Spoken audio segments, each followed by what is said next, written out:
며 그리스도의 몸을 세우려 하심이라. 아멘.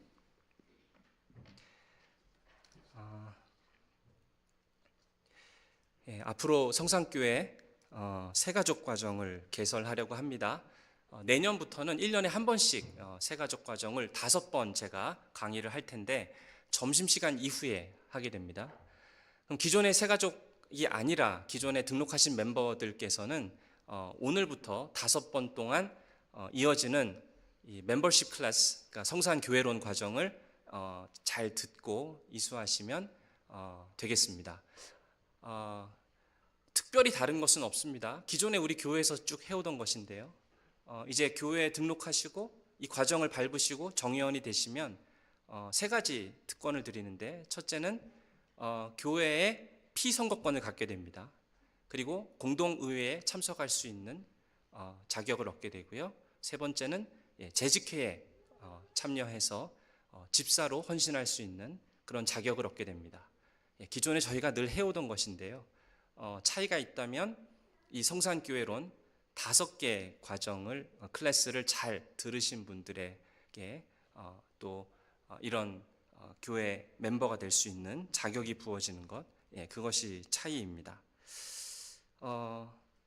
그래서 첫 시간은 우리 교회 사명에 대해서 말씀을 드리려고 합니다. 처음 우리 교회 오신 분, 또 기존에 다니시지만 성산교회가 왜 있어야 되지? 이 토론토에 여러 교회들이 있는데 왜 굳이 성산교회가 있어야 될까? 그리고 이 교회가 도대체 지향하고 바라보고 있는 목표는 뭔가? 이런 부분에 대해서 우리가 한번 알고 짚고 넘어갈 필요가 있겠습니다. 제가 설교할 때요, 하나님 말씀만 거의 얘기하려고 노력합니다. 제 생각은 별로 얘기를 안 하려 그래요. 그 이유는 설교 시간 동안에 하나님 말씀에 대해서만 잘 설명하려고 해도 시간이 부족합니다. 근데 이제 이번 5번의 과정 속에서는 저는 이제 제 생각도 좀 얘기를 하려고 합니다. 보통 저 목사가 무슨 생각으로 사역을 하고 있나 좀 궁금해 하시는 분이 있을 수 있는데, 이번 기회에 제가 무슨 생각으로 사역을 하는지 좀 알게 되실 수 있을 것 같습니다. 제가 좀 개인적인 얘기를 말씀드리면 2005년에 제가 미국으로 유학을 갔습니다. 미시간 그랜드 래피즈에 있는 칼빈 신학교에서 석사 과정을 하고 저희 교수님께서 추천서를 써주셔서 토론토 대학으로 박사 과정을 하러 유학을 왔습니다. 그리고 성산교회는 2008년 9월부터 제가 주일학교 사역자로, 지금 썬키즈죠, 사역을 시작했는데요. 그러다가 이제 유윤호 목사님께서 이제 EM 사역자 구하기가 어려워서 제가 EM 사역을 맡을 수 있는가 해가지고 시작을 하게 되었고요. EM 사역을 지금까지, 오늘 아침에도 설교를 했는데 13년 이상 EM 사역을 같이 하고 있습니다. 그 기간 동안에 이제 제가 처음에 우리 교회 와서 좀 충격을 받았던 것은, 제가 한국에서 누렸던 신앙생활과 여기 있는 이 2세들의 신앙을 이렇게 비교가 자연스럽게 됐습니다. 마음이 너무 아팠어요. 제가 한국에서 정말 좋은 목사님들이 많았습니다. 교회에서 제가 제 삶이 바뀐 이유는요, 목사님 설교 듣다가 제 삶이 바뀌었습니다. 목사님 설교 듣고 그 설교가 저에게 복음을 깨닫게 하고 예수를 믿게 했어요. 그리고 교회 안에 참 믿음 좋은 그런 형님들, 누님들이 참 많았습니다. 교회만 가면 많이 사랑받고 많이 배우고 또 같이 기도하고 그리고 시간을 같이 보내고, 그러면서 제 신앙이 계속 이렇게 자랄 수 있었어요. 근데 여기 와서 보니까 2세들을 보니까 벌써 교역자가 자주 바뀝니다. 아마 대부분 토론토에 있는 2세 교회들이 다 그럴 거예요. 한 2년, 3년 있다가 바뀌고, 또 어린 목회자가 오면 보통 앉아 계신 EM 성도들 30, 40대 분들은 다 회사에서 매니저급이기 때문에 이 어린 목회자가, 전도사가 와서 나이가 좀 있는 EM 성도들을 대하면 너무 오르거나이즈가 안 돼 있는 거예요. 제가 한국에서 사역할 때는 우리 담임 목사님한테 배웠습니다. 근데 여기 2세 사역자들은 배울 기회가 없어요. 그러니까 방치되어 있는 거죠. 그리고 신앙이 성장할 수 있는 그런 분위기가 별로 갖추어져 있지 않은 게 정말 믿음이 또 훈련받을 수 있는 그런 여건이 잘 없다라는 것 때문에 많이 충격을 받았습니다. 한국에서 제가 누렸던 그런 좋은 것들과 너무 비교가 되는 거예요. 그래서 처음에 EM 사역 시작할 때는 집에 오면 잠을 못 잤어요. 저 친구들 내가 어떻게 신앙 훈련시켜야 되나? 저 젊은 가정들 어떻게 믿음을 심어주고 키워내야 될까? 그러면 옆에 자고 있는 제 아내를 자꾸 깨웠습니다. 어떻게 해야 돼? 어떻게 해야 돼? 한 새벽까지 잠을 못 자고 거의 한 처음 6개월은 그렇게 보낸 것 같아요. 제가 EM 사역하면서 또 한 가지 배우게 된 게 한인교회 이민 역사에 대해서 좀 배웠습니다. 한인교회가 이제 토론토 안에 이렇게 생기기 시작하고 개척이 되었는데 벌써 한 우리 교회만 해도 50년이 넘었지요. 근데 한 30년 전만 해도 한국에서 이민 오시는 분들이 굉장히 많았습니다. 이민들을 많이 오시니까 교회 안에 자녀들 그룹이 자연스럽게 형성이 되고 EM이라는 게 생겼습니다. EM이 커가고 좋은 일인데 동시에 갈등도 커졌습니다. 그러니까 1세대들이 가지고 있는 어떤 그런 문화, 그리고 그 1세대들이 가지고 있는 그런 신앙관, 이런 것들이랑 2세대들이 여기서 자라면서 느끼게 된 것들과 좀 차이가 있었어요. 그러니까 1세대는 2세대를 잘 이해하지 못하고 2세대도 부모님 세대를 잘 이해하지 못하고, 그러다 보니까 서로 커뮤니케이션이 안 되고 언어적인 장벽이 있고 문화적인 장벽은 뭐 굉장히 높죠.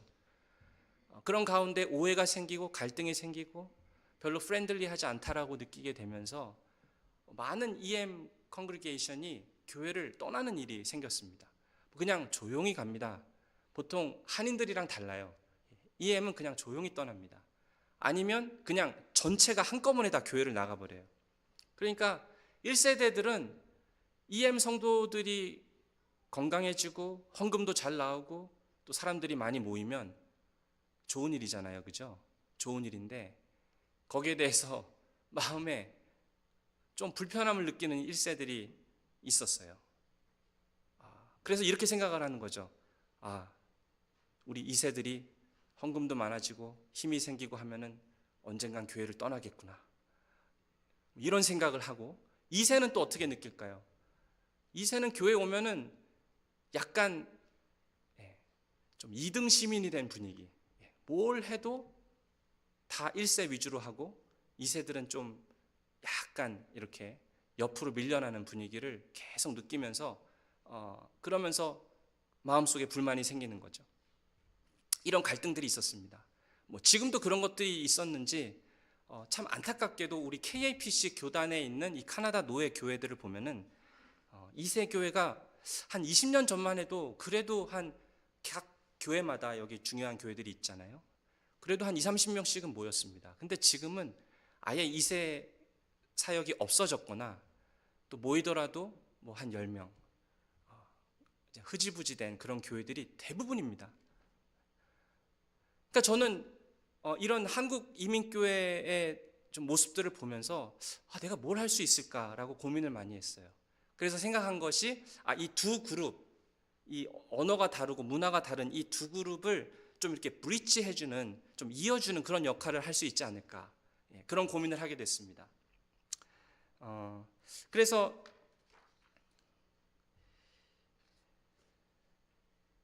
하나님께서 저희들을 이렇게 부르시는데 이 1세대와 2세대와 3세대 이런 분들이 교회 안에 와서 같이 하나가 되는 그런 공동체.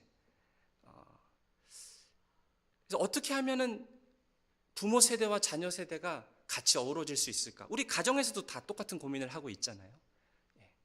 한국에서는 늘 같이 밥을 먹었는데 여기 오니까 부모랑 자녀들이 밥을 같이 안 먹는, 처음엔 적응이 잘 안 되죠. 근데 그게 너무 자연스럽게 되는, 그러니까 조금 경험해 보지 못한 그런 일들을 우리가 이민을 겪으면서 많이들 경험을 했습니다. 그래서 북미 교회들이 다 그런 고민을 했는데 여러 가지 교회들마다 모델이 생겼습니다.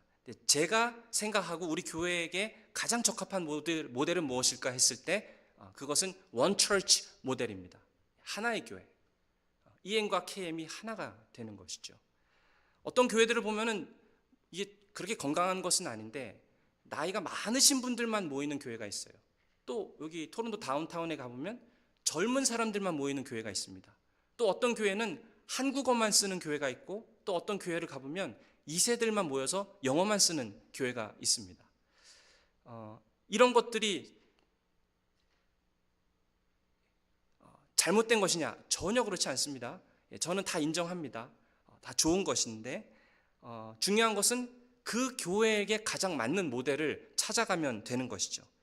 이런 언어의 차이, 문화의 차이, 세대 간의 차이를 잘 극복할 수 있고, 또 하나님 앞에서 우리 교회에 가장 적합한 모델을 찾아가는 것, 그것이 중요합니다. 그래서 그런 생각을 해볼 때 성경의 틀 안에 이 언약 공동체라는 그런 개념이 있습니다. 언약 공동체. 그래서 그 언약의 틀 안에서 교회를 생각해 볼 때, 우리 교회는 원처치 모델로 가는 것이 맞다, 이런 생각을 하게 된 것이죠.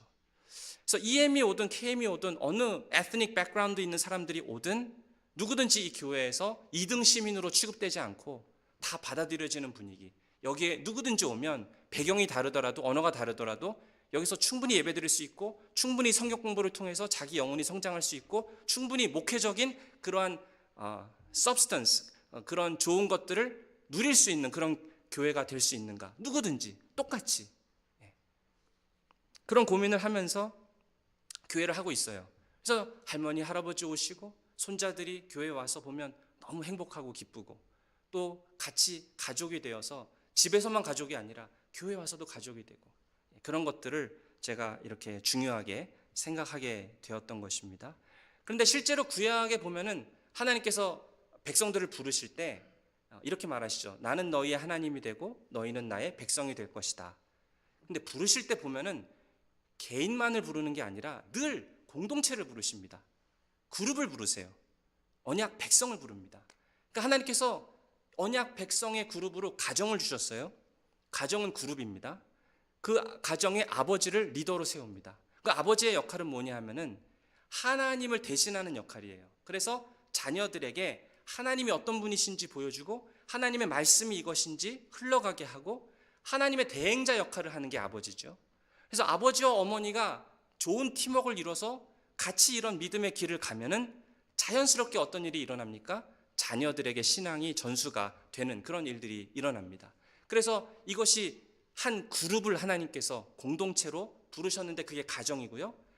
교회도 마찬가지입니다. 가정과 똑같이 1세대의 신앙이 그 다음 세대의 신앙으로 이어지고, 그 자녀들의 신앙은 그들의 자녀들의 신앙으로 이어지는 그런 교회가 되는 것. 그것이 제가 생각할 때는 성경적으로 언약 공동체의 모델을 잘 보여주는 그런 그림이다라는 것입니다. 그래서 제가 이렇게 보고, 미국에 있는 교회들도 보고, 총회에 가보면은 많은 교회들이 있는데 대부분 교회들이 1세대와 2세대와 3세대가 같이 한 교회 안에서 공존하는 교회가 얼마나 될까요? 제가 참 놀란 것은 별로 없습니다. 대부분 교회들 보면은 젊은이들끼리만 모여 있거나 어르신들만 모여 있거나, 물론 뭐 큰빛교회나 영락교회나 큰 교회를 가보면 3세대가 다 있어요. 그런데 한 100명에서 200명 되는 그런 교회들, 이민교회들을 보면은 1세대, 2세대, 3세대가 다 같이 공존하면서 함께 신앙생활을 하고 있는 그런 교회는 별로 없습니다. 그러니까 그만큼 어렵다는 거예요. 이민교회 상황에서 언어가 다른, 문화가 다른, 또 세대가 다른 이런 사람들이 모여서 하나의 가족을 이루어간다는 게 결코 쉽지 않습니다. 근데 지금 그 길을 가보려고 하는 것이죠. 저는 우리 성산교회가 이런 하나님의 부르심의 가치를, 공동체로 부르시는 그런 하나님의 부르심의 가치를 그래도 잘 보여주고 그 가치를 잘 구현해내고 있는 교회라고 생각을 하고 있습니다. 교회 안에 1세대, 2세대, 3세대가 있고 또 우리 1.5세대가 있죠. 빼놓을 수 없습니다. 너무 귀한 우리 1.5세대들. 이분들이 다 같이 모여서 한 공동체를 어우러서 세워가고 있는 거죠. 그래서 제가 최근에 이 영어권에 대해서 좀 고민을 많이 했습니다. 우리 교회가 사실 KAPC라는 교단에 소속되어 있어요. 근데 이 KAPC 교단이 배경이 있고 역사가 있습니다. 처음에 이 미국과 캐나다에 있는 선교사들이 한국으로 가서 장로 교단을 세웁니다. 그때 1907년도에 평양 대부흥 운동이 있었고요. 그리고 그때 이후로 장로교가 폭발적으로 이렇게 성장을 하게 됩니다. 그러면서 이제 6.25 전쟁 이후에 한인들이 미국으로 이제 이민을 와서, 캐나다로 이민을 와서 이제 교회를 세우게 됐는데, 그게 KAPC입니다. 그러니까 선교사들이 한국에 갔다가 다시 미국이나 캐나다로 와서 다시 세운 교회가 이 한국 장로교회라는 거죠. 그러니까 우리 교회는 이 한국 장로교 교단의 뿌리를 가지고 있습니다. 그런데 지금 영어권을 보면은요, 한 20% 정도가 외국 사람이에요.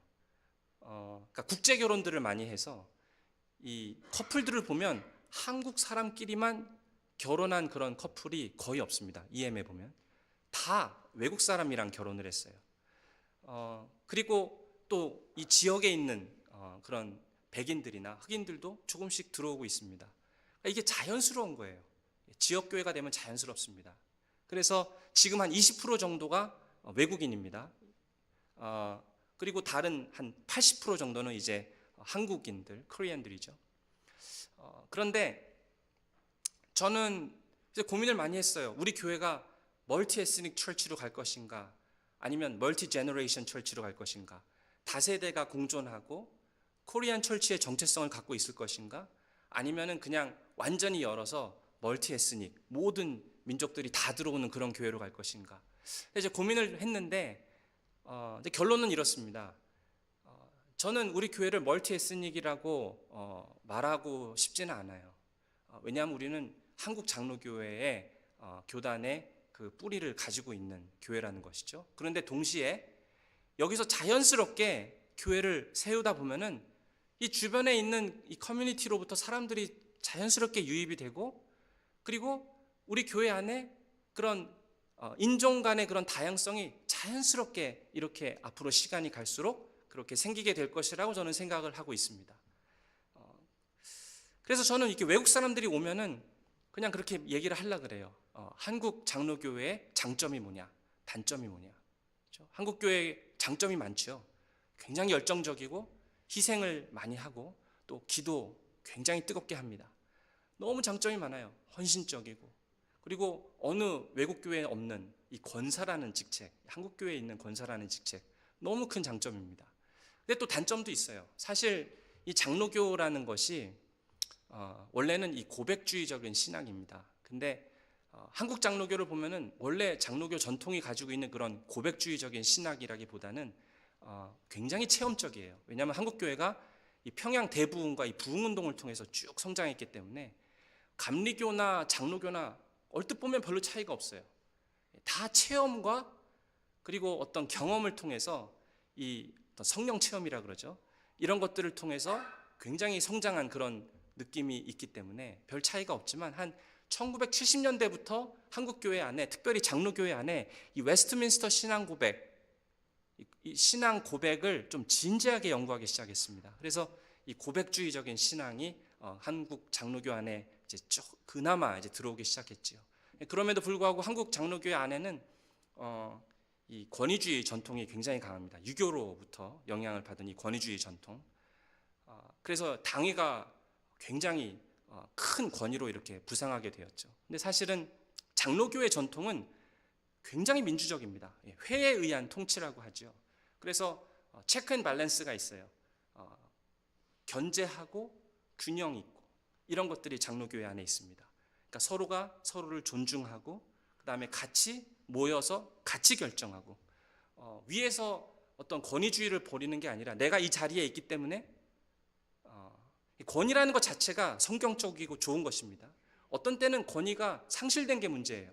하나님께서 말씀하시면 따르는 게 맞죠. 근데 이제 권위주의는 뭐냐면, 내가 이 자리에 있기 때문에 당신은 내가 이 자리에 있는 이유 때문에 따라야 된다. 어떻게 보면은 불합리하게 느껴질 수 있습니다.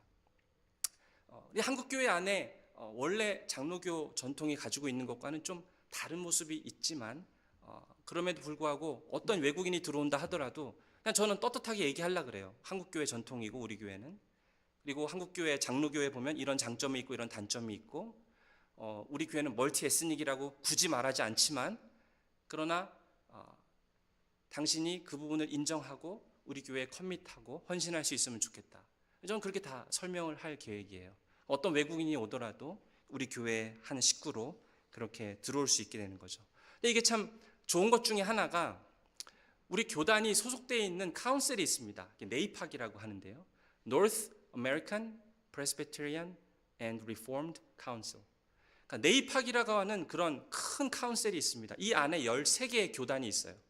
한국 배경을 갖고 있는 교단은 2개밖에 없습니다.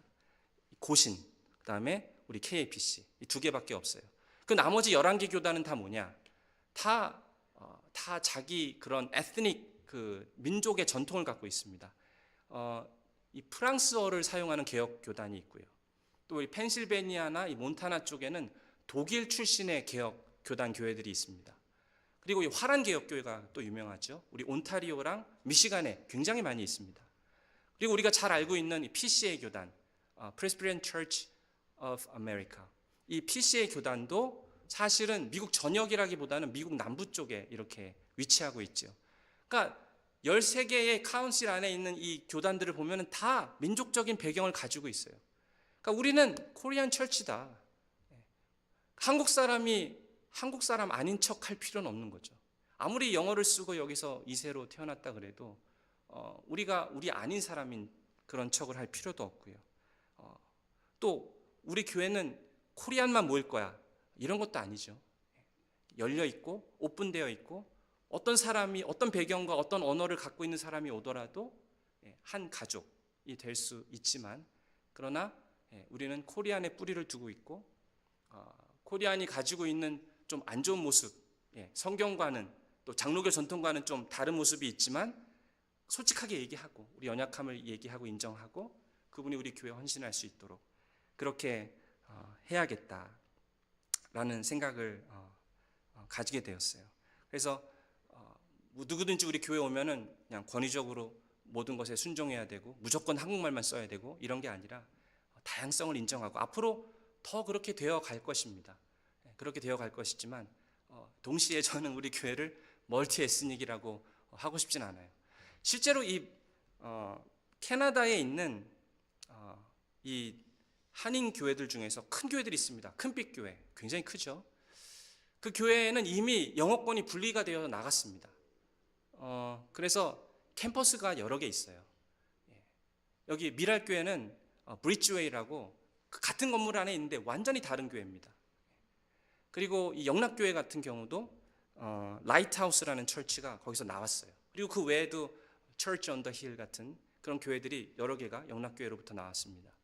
다 2세들이에요. 나왔는데 나올 때 물어봅니다. 왜 교회를 나가냐? 물어보면은 다 똑같이 하는 말이 있어요. 우리는 멀티 에스닉 철치를 지향한다. 우리 코리안만 뭉쳐 있는 게 아니라 훨씬 더 다양한 인종들이 들어오는 그런 철치를 우리는 개척하려고 한다. 그렇게 얘기를 하는데 근데 실제로 그 교회 가서 보면은 대부분 30% 정도만 외국 사람이에요. 그것도 뭐 차이니스, 인도네시안, 베트남이스 이런 분들이 많죠. 그러니까 멀티 에스닉 철치를 지향한다라고 해도 대부분 70% 이상은 다 코리안들입니다. 왜 그럴까? 자연스러운 거예요. 2세 사역자가 목사고 그러면은 자연스럽게 코리안 2세들과 3세들이 모이는 게 너무 당연한 것이죠. 그게 뭐 잘못됐다라고 말하는 게 아니라 너무 자연스럽고 당연한 것입니다. 그게 전혀 이상하지가 않습니다. 그래서 제가 생각하는 것은 구태여 우리가 이 가족이라는 개념을 가지고 비록 언어는 다르지만 한 교회로 오면은 이거를 쓰는 랭귀지가 다르다고 다 찢어버릴 필요가 있겠는가? 가족인데. 그렇지 않습니까? 우리 교회에 왔는데 언어가 다르다 그래서 교회 안에서 좀 무시당하고 우리 교회에 왔는데 민족이 다르다 그래서 좀 약간 주변인 취급하고 그렇게 되면 안 되죠. 다 한 가족으로 품을 수 있어야 되죠, 교회가. 그리고 앞으로 우리 교회는 더 그런 방향으로 다이버스한 퍼센트가 높아질 거는 제가 그렇게 생각하고 있습니다. 그러나 같이 하나님께서 한 공동체로 부르셨는데 비록 언어가 다르다 그래서 가족에서도 엄마 아빠랑 자녀들이 다른 랭귀지를 쓴다 그래서 그 가족을 찢어버리나요? 그러지 않잖아요. 교회도 마찬가지입니다. 한 가족이라는 것이죠. 언어는 다르고 문화가 다르더라도 한 교회에서 한 가족으로 얼마든지 모일 수가 있는 것입니다. 그렇게 해보자라는 것이죠. 꼭 뜯어져서 나갈 필요가 없다라는 것입니다. 그리고 실제로 EM이 우리 나갈 거야 이런 생각하는 친구 한 명도 없어요. 그러니까 많은 오해들이 있습니다, 사실은. 그래서 한 교회로 하나의 몸된 그리스도의 공동체로 구태여 이 가정이라는 단위를 다 깨버리고 분리해야 되느냐, 그게 아니라 그럴 필요가 없다는 것입니다. 그리고 하나님께서 우리에게 지혜를 주시는 만큼 이렇게 한번 가보자는 거예요. 그래서 제가 어제도 EM 신방하고 또 EM도 지금 열심히 신방하고 있고 또 목요일마다 EM 그룹 리더들 모아가지고 훈련하고 제가 잘하는지 못하는지는 사역을 잘하고 있는지는 모르겠지만 어쨌든 그렇게 하려고 하는 이유가 뭐냐면은 우리 교회가 원처치이기 때문에, 가족이기 때문에 그렇게 하는 것입니다. 그럼 우리 교회가 원처치라고 할 때 어떤 비전으로 교회가 같이 나가야 되는가? 비전이 중요하겠죠. 어떤 방향으로 같이 나가는가? 우리 교회의 비전은 이겁니다. 모든 족속으로 제자 삼는 성산교회. 우리 교회가 앞으로 해나가려고 하는 것은 한 영혼을 귀하게 여기는 교회입니다. 한 사람을 그리스도를 따르는 제자로 변화시키는 교회, 세워가는 교회. 그거를 향해서 영어권, 한어권 다 같은 방향으로 나아가는 것이죠. 그래서 사역은 영혼을 소중히 여기는 사역이어야 합니다. 에베소서 4장 12절을 보면은 이는 성도를 온전하게 하여 봉사의 일을 하게 하며 그리스도의 몸을 세우려 하심이라. 여기서 봉사의 일을 하게 하며, 이 말은 섬긴다라는 뜻입니다. 그래서 섬긴다라는 것은 한 영혼을 섬긴다는 뜻이고 그 영혼이 그리스도의 건강한 제자로 잘 세워지게 된다라는 뜻이죠. 마태복음 28장 19, 20절은 말합니다. 그러므로 너희는 가서 모든 민족을 제자로 삼아 아버지와 아들과 성령의 이름으로 세례를 베풀고 내가 너희에게 분부한 모든 것을 가르쳐 지키게 하라.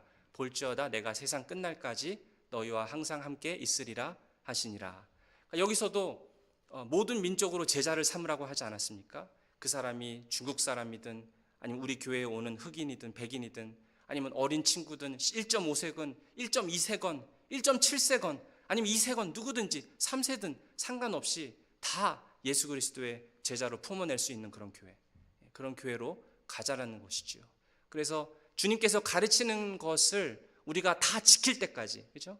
그냥 듣고 잊어버리는 게 아니라, 명령을 듣고 한 귀로 흘려버리는 게 아니라 그 사람이 그리스도의 말씀과 가르침을 듣고 그것을 삶 속에서 지키게 하는 그것을 볼 때까지 우리가 계속해서 양육하고 계속해서 끈덕지게 그렇게 함께 그 길을 걸어가려고 하는 것입니다.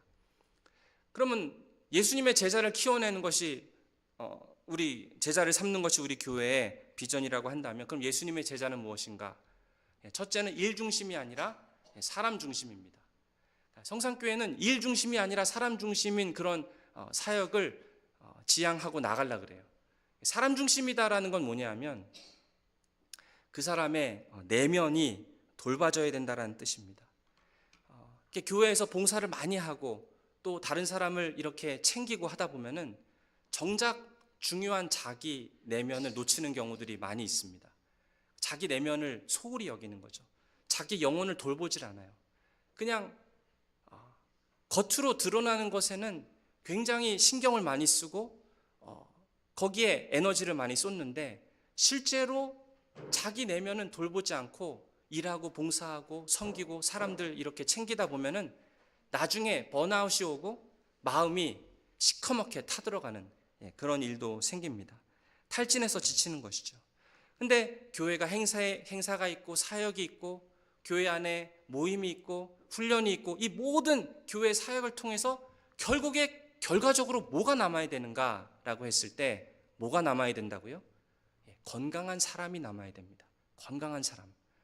그 마음은 시냇가에 심은 나무와 같이 잎이 청청하고 늘 하나님께로부터 오는 진액이 마르지 않고 건강한 시냇가에 심은 나무와 같은 그런 사람, 그 심령이 물된 동산 같은 사람, 마음이 말라 비틀어져 있는 게 아니라 늘 내면이 충분하게 하나님의 은혜로 채워져 있는 사람, 성령으로 충만한 사람, 그런 사람들이 모든 훈련과 사역과 봉사의 결과로 그런 사람이 결과적으로 세워져야 한다는 것이 사역의 중요한 방향입니다. 선교 지도자 프레드 미첼이 책상 앞에 이런 표를 붙여놨다라고 합니다. 너무 바빠서 너의 삶이 황무지가 될까 주의하라. 그러니까 교회를 섬기고 이끌어가는 모든 리더들, 영적인 리더들의 첫 번째 사역 대상은 누구입니까? 자기 자신입니다. 내 자신을 목회해야 돼요. 목사로서 제일 힘들 때가 언제인가? 물을 퍼줘야 되는데, 그죠? 물 퍼주고 싶은데 퍼줄 물이 없어서 우물 밑에 바닥만 벅벅 끓고 있는 그런 느낌이 들 때, 그때 목회자가 제일 힘듭니다. 어떻게 해야 되는가? 내가 영적인 리더라면 늘 하나님과의 그 관계 안에서 말씀으로 내 심령이 은혜 가운데 충만하게 젖어 있고 내면이 풍성해져야 되는데, 그러지 못할 때 사람이 금방 지치고 힘들어지는 것이죠. 실제로 위기는 언제 오냐면요, 외부에서 오기보다는 위기는 자기 내면으로부터 옵니다.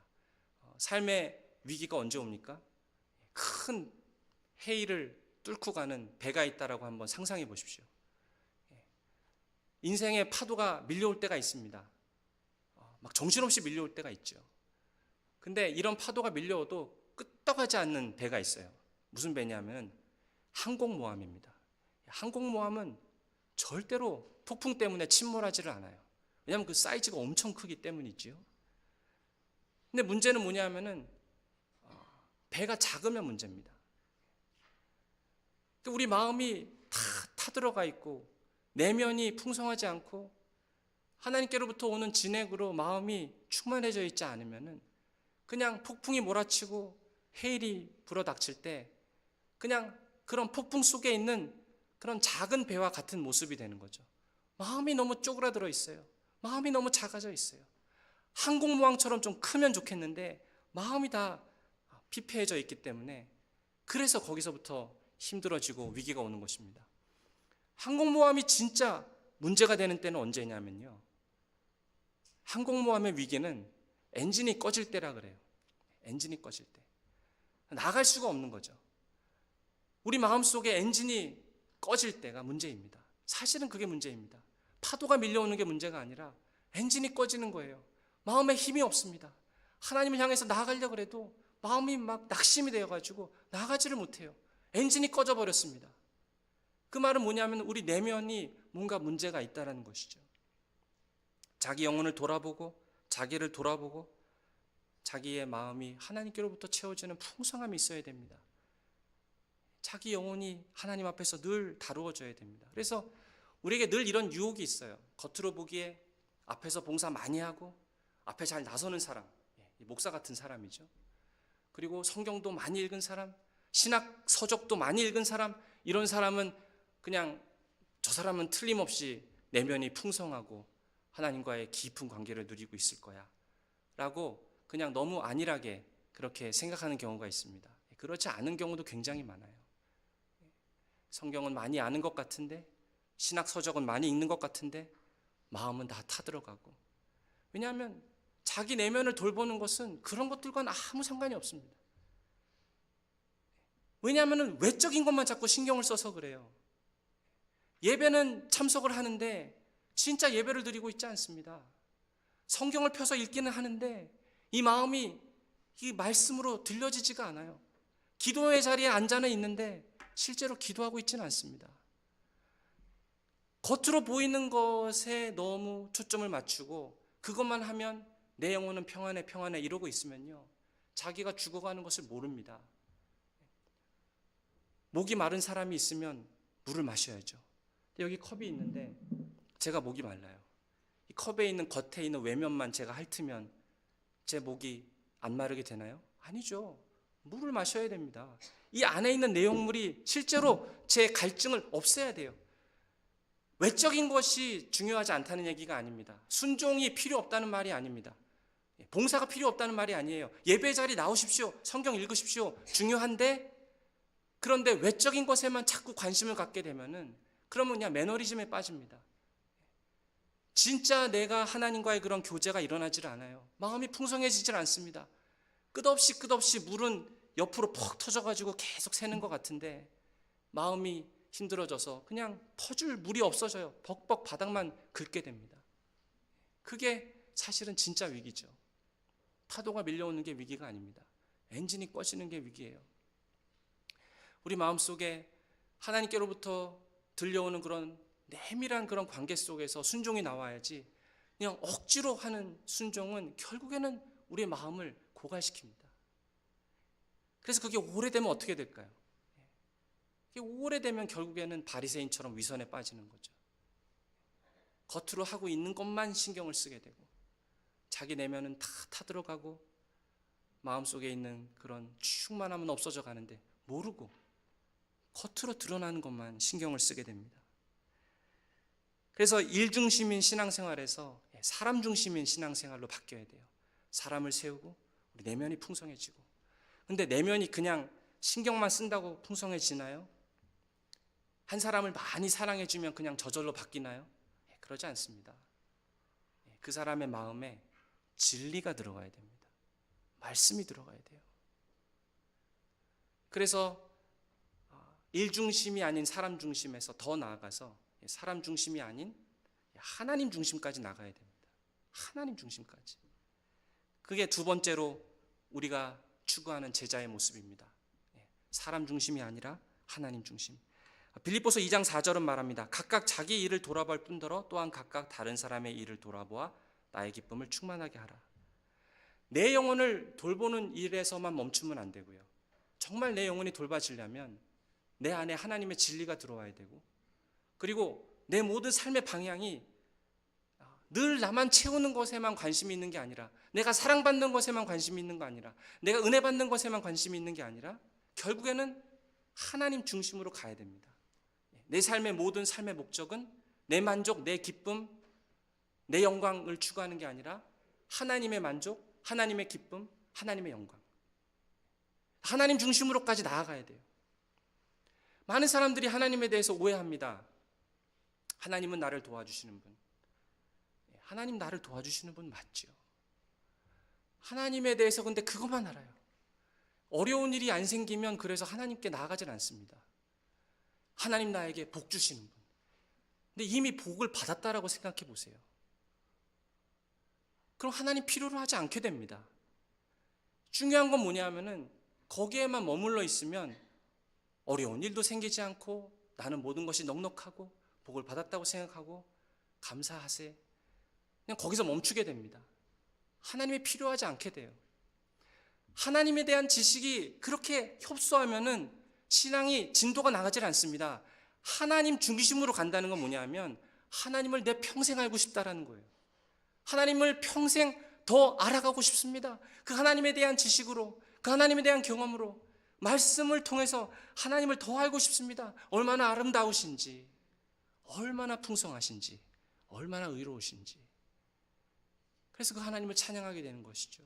그 하나님의 기쁨을 위해서 내가 살고 싶어지고, 하나님을 예배하고 하나님을 찬양하고, 내 삶의 모든 목적이 하나님 중심이 되는 그런 사람, 그 사람이 예수님의 제자입니다.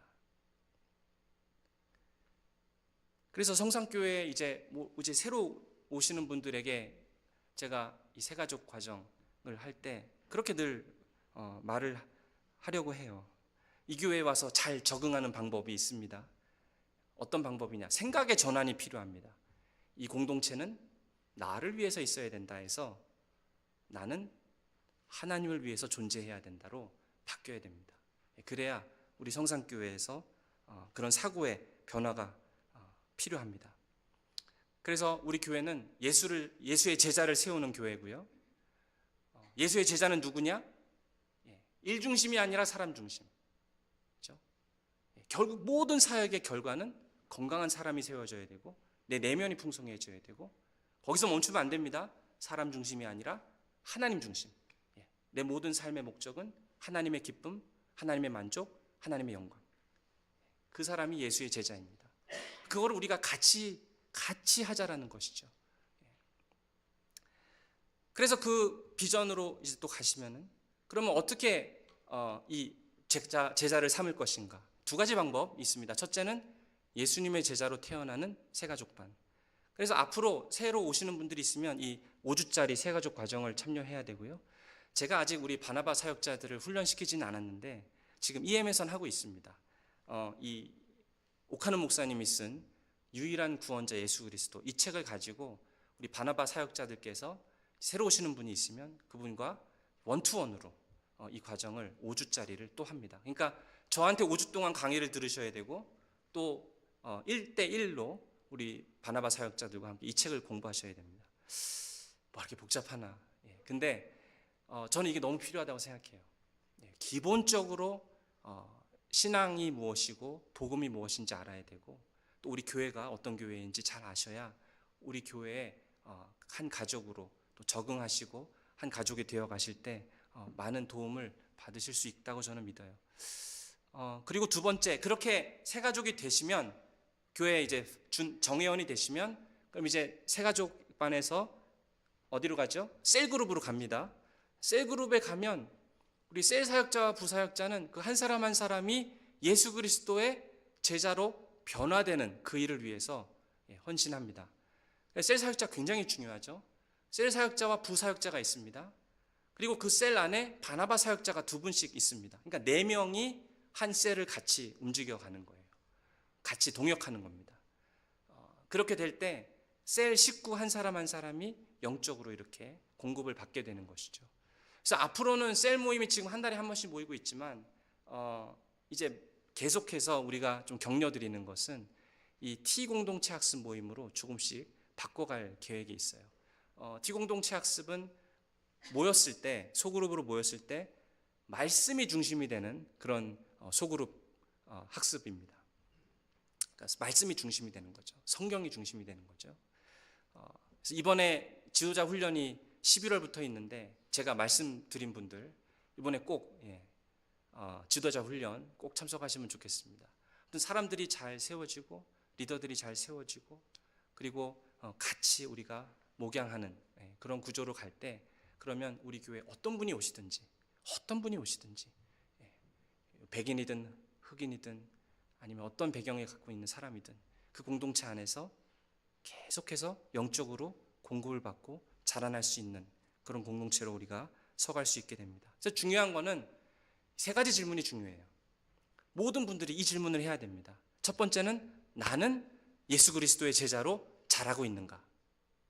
여러분은 예수의 제자로 자라고 있습니까? 두 번째, 내가 섬기고 있는 그 영혼 예수의 제자로 변화되고 있는가? 여러분 사람이 바뀌는 것을 볼 때 마음이 뛸 듯이 기쁩니다. 여러분 그 즐거움을 아시나요?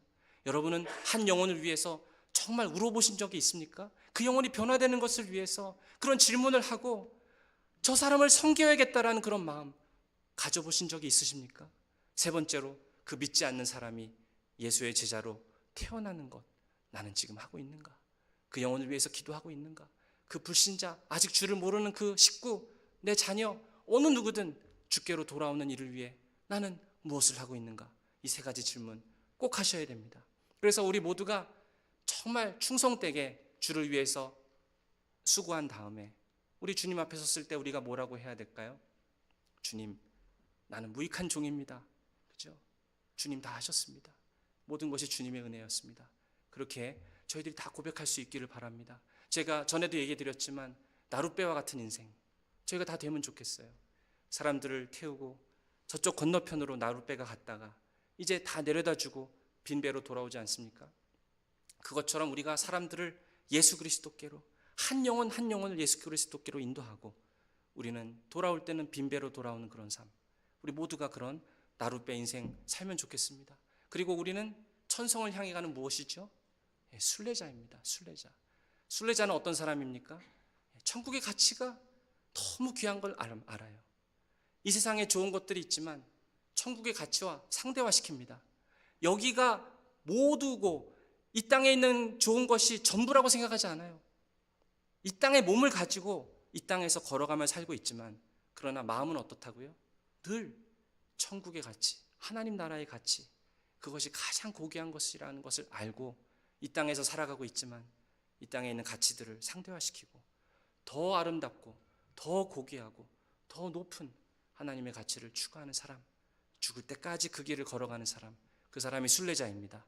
무익한 종, 나룻배와 같은 인생, 순례자와 같은 삶, 그런 삶 다 살아서 결국에 우리 교회를 통해서 하나님의 이름이 영광을 받으시는 놀라운 일들이 있기를 축원드립니다. 같이 기도하겠습니다.